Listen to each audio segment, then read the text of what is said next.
So picture this. It's October 1953, and two of the most stubborn men in the farm equipment business are about to shake hands. One's a quiet Canadian industrialist running a company that's been around since before the Civil War. The other's a scrappy Irish engineer who once took Henry Ford to court and won. Neither one of them wanted this merger. But here's the thing about farming in the 1950s. You adapted or you died. This is the story of Massey Ferguson, and I'm going to tell you right now, this isn't just about tractors. This is about ego, innovation, bankruptcy, and how a handshake between enemies ended up feeding half the planet. Let me take you back, way back.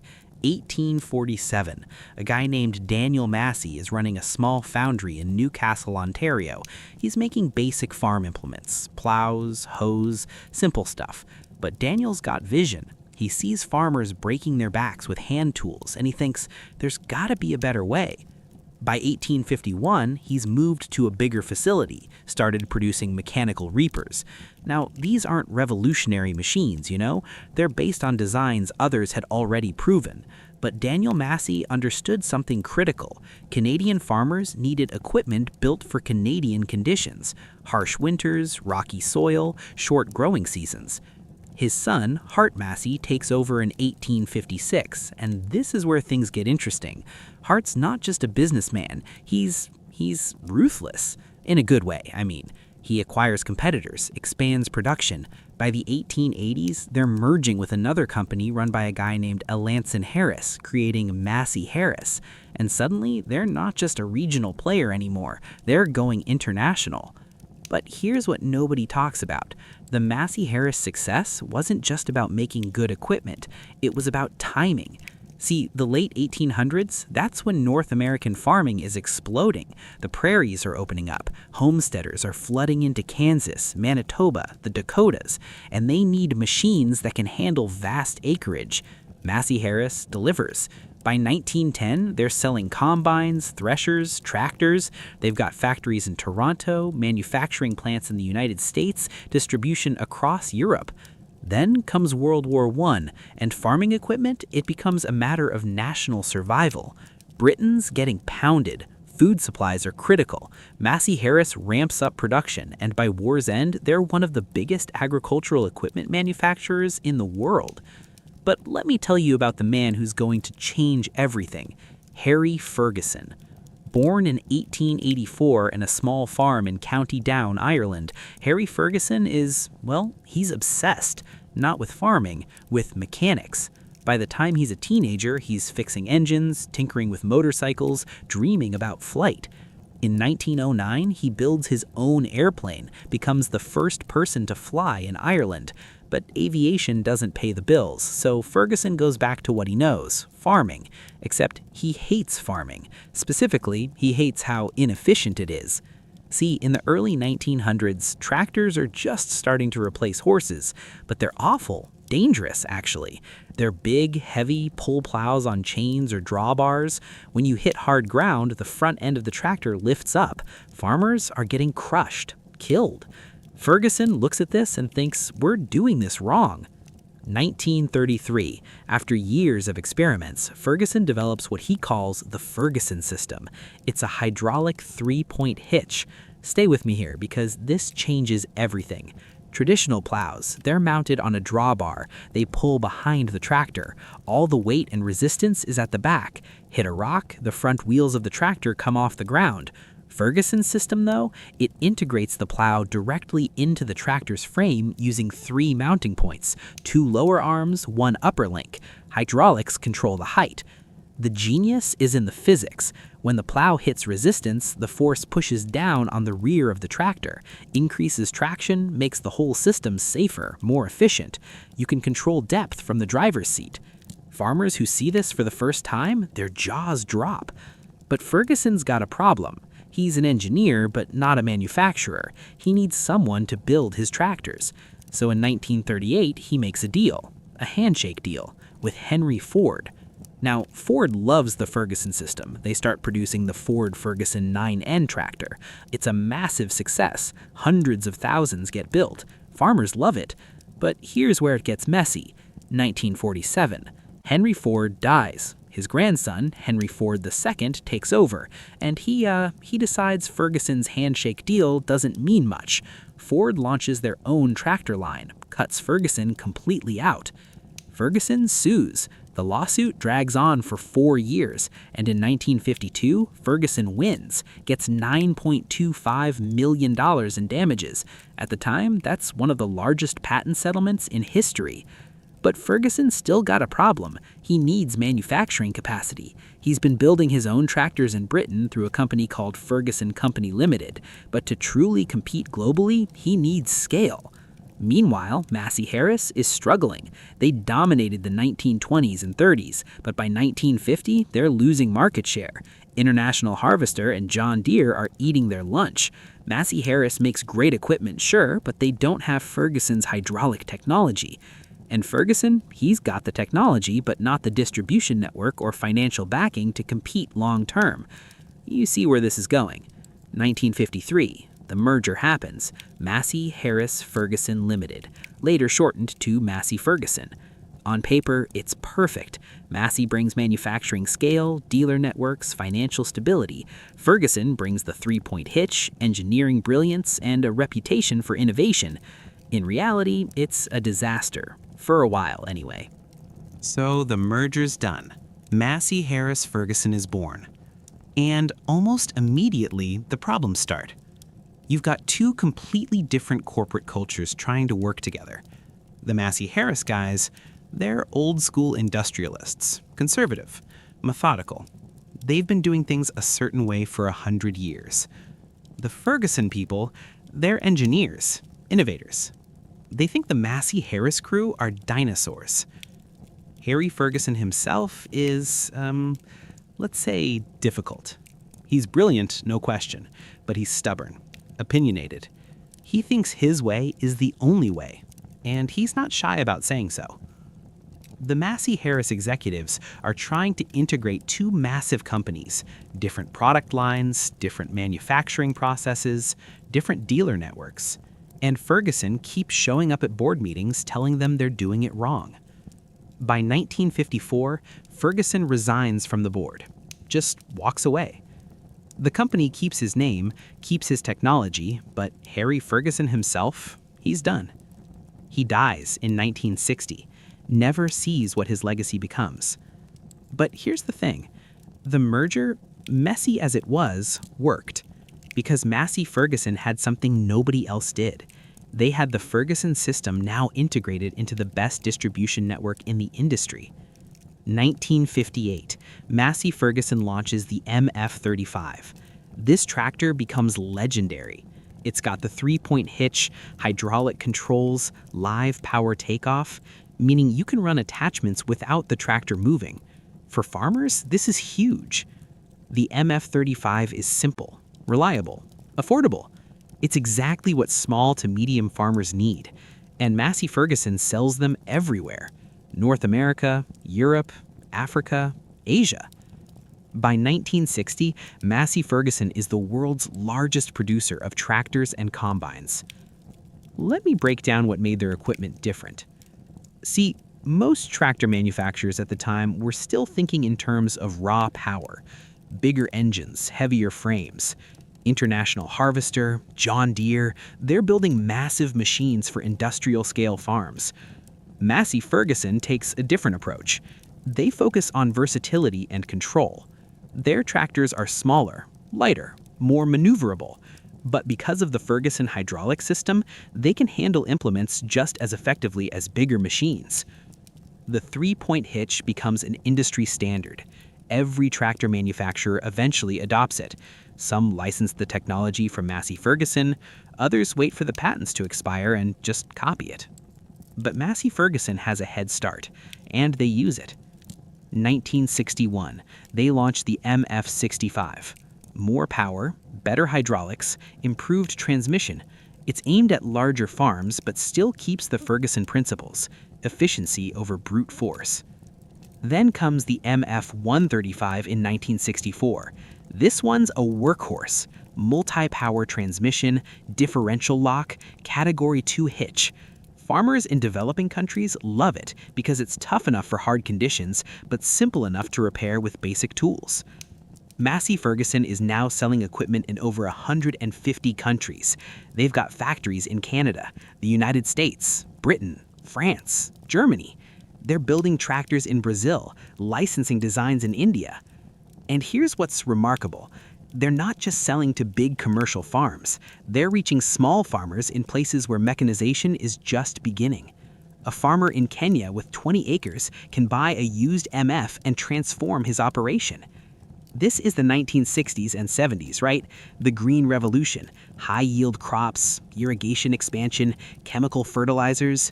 Food production is exploding globally. And you know what makes that possible? Mechanization. Tractors that can plow more land, combines that can harvest faster.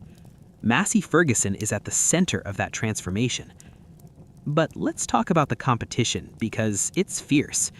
John Deere has brand loyalty farmers would die for. Their equipment is green and yellow, and if you grew up on a Deere, you probably bought Deere. They've got the American market locked down. International Harvester is massive. They're making everything from tractors to trucks to construction equipment, and they've got deep pockets. Ford's still in the game, obviously. After the lawsuit with Ferguson, they've developed their own hydraulic systems.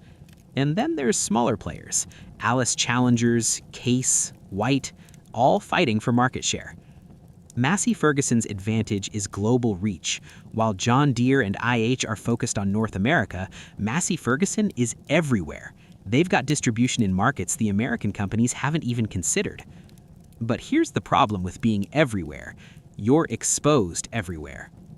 1973, the oil crisis hits. Fuel prices skyrocket. Farmers start going bankrupt. Tractor sales collapse. Then comes inflation. Interest rates climb into double digits. Farmers who'd borrowed money to buy equipment can't make payments. Dealers can't sell inventory. And Massey Ferguson, they're overextended. See, through the 60s and early 70s, they'd been on an acquisition spree, buying up companies, expanding production capacity. They'd taken on massive debt to finance all that growth. Now, with sales collapsing, they're bleeding cash. 1978, the company reports losses. Big losses. They start selling off divisions, closing factories, laying off thousands of workers. The Canadian government steps in with loans. So does the British government.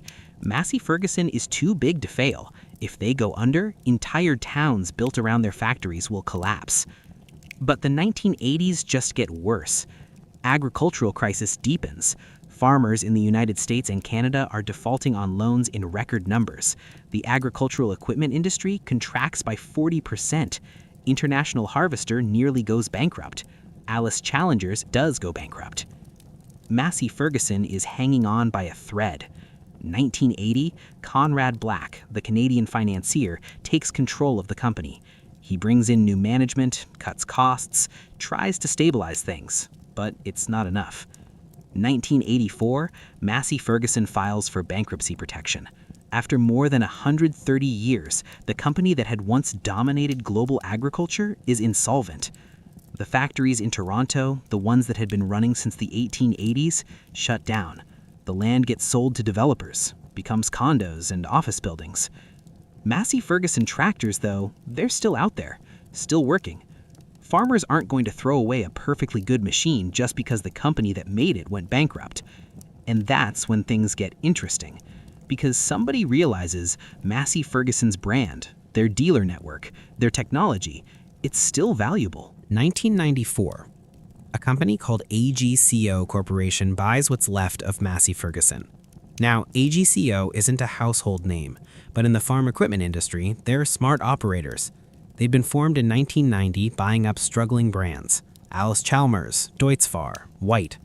Their strategy is simple: acquire recognizable names, consolidate manufacturing, leverage shared technology. When they buy Massey Ferguson, they're not buying factories. Most of those are already gone. What they're buying is brand recognition, dealer relationships, and intellectual property. And here's what AGCO understands that others don't. Massey Ferguson's reputation, especially in developing markets, is gold. Farmers in Africa, South America, India, they know Massey Ferguson. They trust it.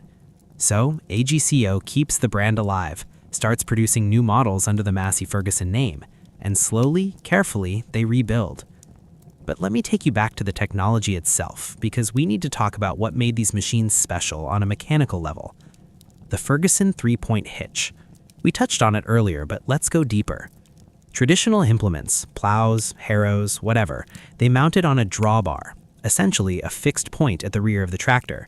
When you're pulling a plow through soil, all that resistance creates a torque, tries to lift the front of the tractor. So you add weight to the front, maybe fill the tires with calcium chloride for extra mass. It works, kinda, but it's inefficient. You're hauling around all that extra weight, burning more fuel, wearing out components faster. Ferguson's system uses geometry. The two lower arms connect to the implement at the bottom. The upper link connects at the top. When the plow hits resistance, the force vector is directed down through the linkage into the tractor's frame. Actually increases the weight on the rear wheels, gives you better traction exactly when you need it. The hydraulics let you control depth. Want to plow deeper? Pull a lever. The rams extend, lower the implement. Want to raise it? Push a lever. The rams retract. Sounds simple now, right? But in the 1930s, this is revolutionary. And Massey Ferguson doesn't stop there. Through the 50s and 60s, they keep improving it. They add draft control. This is a feedback system that senses resistance on the implement. If the plow hits hard ground, the hydraulics automatically adjust to maintain consistent depth. The farmer doesn't have to constantly fiddle with controls. They develop position control, lets you set the implement to a specific height and lock it there. They integrate remote cylinders. Now you can control other hydraulic functions, open and close gates on a baler, adjust wings on a cultivator. By the 1970s, Massey Ferguson tractors have multi-function hydraulic systems that can run multiple implements simultaneously. You could have a front-end loader, a 3-point hitch implement, and remote cylinders for a hay baler, all operating from one tractor. This kind of versatility, it's what small farmers need. One tractor can do the work of 3 specialized machines. Let's talk about transmissions, because this is where Massey Ferguson does something really clever. Most tractors in the 1950s and 60s have gear transmissions. You've got maybe 6 forward gears, 2 reverse. You pick a gear, you're locked in that speed. Want to go slower? You gotta stop, shift down. Ferguson develops the multi-power transmission. It's essentially a 2-speed auxiliary gearbox integrated into the main transmission. Gives you twice as many gears without adding a bunch of extra shifters. You're plowing in 4th gear, but the ground gets harder, engine starts lugging. Flip the multi-power lever, drops you into a lower range, engine speeds back up. You don't have to stop, clutch, shift. Seems like a small thing, but when you're working a 100-acre field, that efficiency adds up. Then, in the 70s, they introduced synchronized transmissions. Now you can shift on the fly without grinding gears. Later, they add power shift options, then partial power shift, where some gears are synchronized and some are hydraulically shifted. By the 1990s, when AGCO's running things, Massey Ferguson is offering full power shift transmissions and eventually continuously variable transmissions. But we're getting ahead of ourselves. Let's talk about the engines, because this is fascinating. Early Massey Ferguson tractors used a mix of power plants. Some had Perkins diesels from Britain, some used Continental engines from the United States, some had their own Massey-built engines. The MF35, it came with a Perkins 3-cylinder diesel, 23 cubic inches per cylinder running at 2,000 RPM, makes about 37 horsepower. That doesn't sound like much, but it's efficient, sips fuel, runs forever. Perkins engines become a signature of Massey Ferguson tractors. They're not the most powerful, but they're reliable, simple to work on, and in places where parts supply is limited, that matters more than peak horsepower. By the 60s, Massey Ferguson is offering bigger engines, 4-cylinder, 6-cylinder. The MF180 uses a Perkins 6-cylinder making about 75 horsepower. The MF1200, one of their largest row crop tractors, has over 100 horsepower. But here's what's interesting. Massey Ferguson doesn't chase the horsepower wars the way John Deere or IH do. Those companies are building monsters, 150, 200 horsepower articulated 4-wheel drives. Massey Ferguson focuses on mid-range utility tractors, machines that can handle most farm tasks without being oversized or overcomplicated. This strategy works great in international markets. A farmer in Kenya doesn't need 200 horsepower. He needs 40 reliable horses that won't break down and can be fixed with basic tools. And that's what Massey Ferguson delivers. Now, let's talk about the industrial side, because Massey Ferguson isn't just selling tractors. They're selling combines, balers, planters, sprayers. They're trying to be a one-stop shop. Their combines in the 60s and 70s are decent, not class-leading, but solid. The MF760, MF860, these are conventional combines with straw walkers, cleaning shoes, grain tanks. They get the job done. But here's where they run into trouble. Combines are complex, way more complex than tractors. More things to break, more engineering required. And Massey Ferguson's expertise is in tractors. They never quite catch up to John Deere or IH in combine technology. When the farm crisis hits in the 80s, that matters. Farmers who are struggling financially will keep their tractors running, but they'll make do with older combines, rent harvest equipment, anything to delay a big purchase. Massey Ferguson's combine division bleeds money. AGCO eventually phases out some models, consolidates others with technology from their other brands. But the tractors survive. Because at the end of the day, that's what Massey Ferguson built its reputation on: reliable, versatile, well-engineered tractors that farmers could depend on. All right, so we've talked about the technology, the business side, the bankruptcy, but let me tell you about what Massey Ferguson means to actual farmers, because that's the real story. 1965. A young farmer in Saskatchewan, Canada, buys his first tractor, an MF135. Red paint, 4 cylinders of Perkins diesel, 50 horsepower. He uses that tractor for 40 years, plows with it, seeds with it, hauls with it, does maintenance himself, oil changes, filter swaps, the occasional clutch replacement. The thing just runs. By 2005, when he finally retires and sells the farm, that MF135 is still working. New owner keeps using it. It's probably still running today. That's not unusual. You go to farm auctions across North America, you'll see Massey Ferguson tractors from the 60s and 70s selling for good money, not as collectibles, as working machines. Why? Because they're simple. You can fix them without a computer. You can find parts. And they were built when manufacturers still used real metal, proper bearings, components designed to last. Now, Massey Ferguson isn't perfect. They had their issues. The paint, it fades. That bright red turns pinkish after years in the sun. Becomes a running joke in farming communities. You can spot an old Massey Ferguson from a mile away, because it's not red anymore, it's salmon. The sheet metal tends to rust, especially in humid climates. Fenders, hoods, cowlings, they'll rust through before the engine wears out. Some models have weak points. The MF255, for instance, has a reputation for transmission problems. The MF690 has hydraulic pump issues. But here's the thing. Farmers know these problems. They work around them. They accept that every brand has quirks. What matters is whether the tractor does the job when you need it. And Massey Ferguson tractors do. Let me tell you about how Massey Ferguson changed farming in developing countries, because this is huge.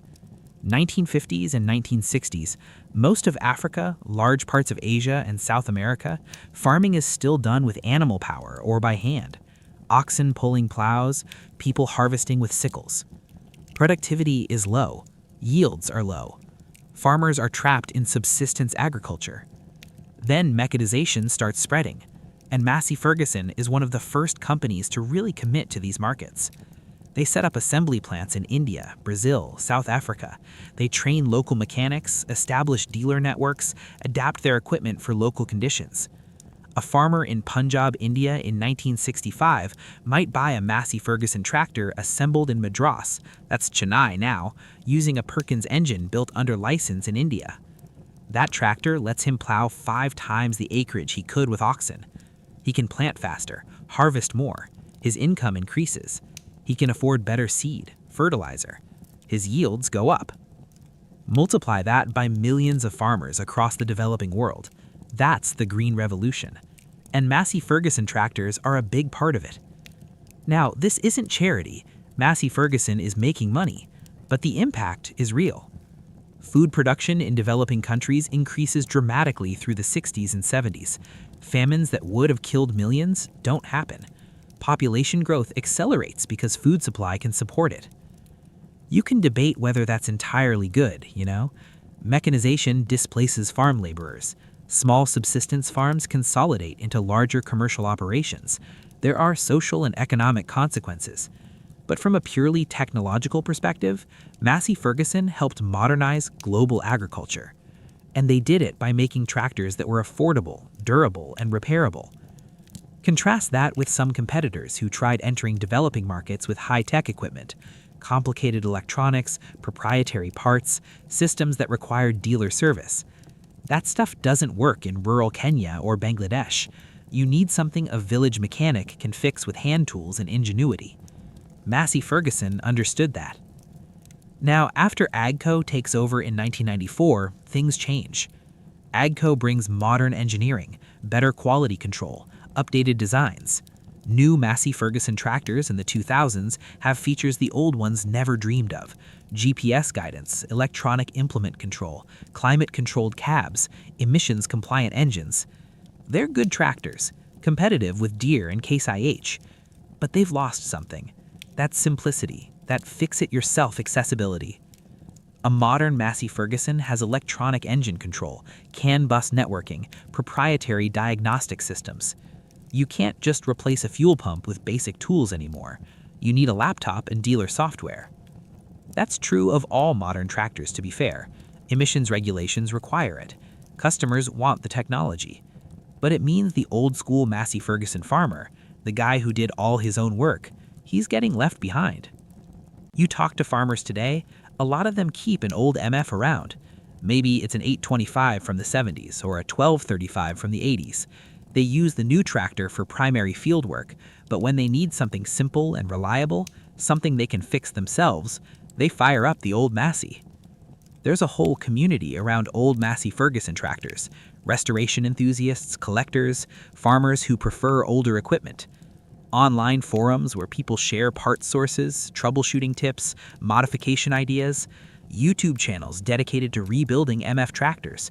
Because here's what those old machines represent: an era when equipment was made to be owned, not leased, made to be repaired, not replaced. You could buy a Massey Ferguson, use it for 30 years, pass it to your son. He'd use it for another 30 years. Try doing that with a modern tractor that has electronics designed to be obsolete in 10 years. I'm not saying the old days were better, exactly. Modern tractors are safer, more efficient, more comfortable. They do things that would have seemed like magic in 1960. But something's been lost, and farmers know it. So where does that leave us? What's the legacy of Massey Ferguson? Walk onto a farm anywhere in the world, you'll probably see that red and silver logo. Maybe on a new tractor, maybe on a 30-year-old one. But it's there. The company itself has been through bankruptcy, acquisition, restructuring. The factories in Toronto are long gone. The Massey family hasn't been involved in over a century. Harry Ferguson's been dead for 60 years. But the impact is still with us. Every modern tractor uses some version of the Ferguson 3-point hitch. It's an industry standard. When Deere or Case or New Holland designs a new tractor, they're building on principles Harry Ferguson developed in a workshop in Ireland almost 100 years ago. That's a legacy that matters. Hydraulic implement control, draft sensing, remote cylinders, all refinements of Ferguson's original concepts. Adapted, improved, computerized now, sure, but the core ideas are the same. And beyond the technology, there's this. Massey Ferguson made mechanization accessible. In 1950, most of the world farmed the way people had farmed for thousands of years. By 2000, mechanization was global. Not everywhere, not evenly distributed, but widespread. Massey Ferguson didn't do that alone, but they were a major force in making it happen. They sold tractors to farmers who couldn't afford international harvesters' prices. They built equipment simple enough for mechanics without formal training to maintain. They established distribution in places other companies ignored. Was it perfect? No. Mechanization has downsides. It displaces labor, concentrates land ownership, ties farmers to debt and fuel costs. But it also ended famines, increased yields, freed humans from back-breaking labor, and Massey Ferguson was part of that transformation. Today, AGCO still produces tractors under the Massey Ferguson brand. They're good machines, technologically sophisticated, competitive in the market. But ask a farmer what Massey Ferguson means to them, and they won't talk about GPS auto steer or CVT transmissions. They'll tell you about the MF-135 their grandfather bought new in '66, still running, still working. They'll tell you about the MF-490 that pulled them through a tough year when money was tight and they couldn't afford anything newer. They'll tell you about learning to drive on an old MF-250, sitting on their dad's lap, hands on the steering wheel, feeling the engine vibrate through the floor. That's what Massey Ferguson means.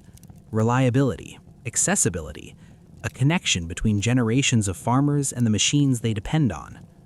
In a world where equipment is increasingly high-tech, expensive, and complicated, where companies push subscription services and proprietary software, there's something valuable about the Massey Ferguson ethos. Build it well, make it fixable, sell it at a price working people can afford. That's rarer than it should be. And maybe that's why those old red tractors, faded paint all, keep working, keep mattering. Because at some level, they represent an idea. The tools should serve the people who use them, not the other way around. Massey Ferguson, at its best, understood that. The company may have stumbled, gone bankrupt, gotten bought out, but the tractors they built when they got it right, those machines are still out there. Still plowing fields, still baling hay, still doing the work they were designed to do. That's a legacy worth remembering. And you know what? Next time you're driving past a farm and you see an old red tractor sitting by a barn, maybe take a second look. Might be a Massey Ferguson. Might have been working that land for 40 years. Might still be there 40 years from now. Because some things, when they're built right, just last. That's the story of Massey Ferguson, a company that changed the world, went bankrupt, and somehow still matters. Not bad for a handshake deal that almost didn't happen.